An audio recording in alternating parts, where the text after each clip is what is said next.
I'm Joseph Steinberg. Well, I founded a company about,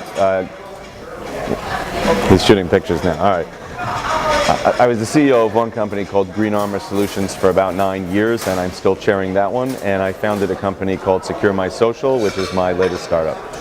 So we're all familiar with the problem of people posting inappropriate material on social media. Literally every day there are stories in the news of people wrecking careers or destroying their marriages, businesses getting sued. We've come up with an engine that warns people in real time if they're posting something that could create problems for them. Correct. So if a person is using social media and it makes a post that could harm that person professionally or harm that person personally, they will get a warning, and potentially, depending on the configuration, the post may actually get quarantined to prevent people from seeing it at all. Our initial target is actually to sell to businesses. They're the ones who are suffering the worst consequences, and they also have the deepest pockets. So it's a win-win situation for us. Well, I've been in the information security space since the 1990s, which is actually the beginning of the commercialization of the internet and the dramatic uptick in cyber crime. I should say that's really the beginning of cyber crime. And since then I've been in various roles. I ran various departments in one startup that ultimately exited to Microsoft. Started my own business, ran that for 9 years, and then started another one, the Secure My Social, and we're running. There are a couple of important things to do. Number one, you need to know going in that there are going to be setbacks. So if that's the plan that you expect, if that's the course that you expect there will be surprises and setbacks, then when they happen, it's just not as shocking. You know it's going to happen, and it happens.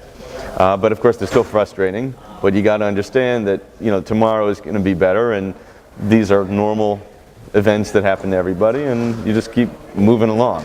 If you dwell on the setbacks and don't see your successes, you will fail. Success is not achieved in a path like that. There's going to be ups and downs. If you know, and you should know going into a startup, that there will be surprises and there will be failures along the way, if you expect them and you plan for them, they're not shocking, and they don't demoralize you. Yeah, to a certain extent, they're certainly frustrating, but when they're expected, it's a very different experience than someone who's shocked that all of a sudden something went south. The reality is that because we expect those along the way, we don't dwell on them. We think about, okay, this happened, now let's move on. And I think that's one of the key elements to success as an entrepreneur. You got to keep moving on even when those things happen. I think a lot of entrepreneurs, perhaps even from birth, have certain personality traits, and those traits may cause someone not to be the greatest conformer or to perform the greatest in certain corporate environments, but as an entrepreneur they can become great strength. You spoke about how do you maintain the fire in the belly. Some of that seems innate. You just keep charging forward. I want to achieve more and more and more. There's more to do. Let's grow this bigger. You know, let's make this company more successful. And in fact, one of the elements of success is that you don't get comfortable where you are, because that's when problems start really happening. Competitors come in, you don't even notice what happened, and all of a sudden you've got issues. We've seen major companies suffer from that. You know, think about Blockbuster, for example. They got comfortable where they were. Sears, leader in the retail space. Lots of big companies, when they get comfortable, problems start happening.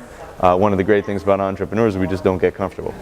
If I could go and speak to my 20-year-old self, I think I would try to instill a lot more self-confidence. Many times people in college or coming out of college see all these great business leaders, and they have a tendency to think that these people are superhuman or can achieve things that nobody else can, forgetting that all these people were also in college at one point or at that age, and you can do a lot more. I think I would have pushed myself to start businesses earlier and to have the confidence to actually compete with larger companies earlier.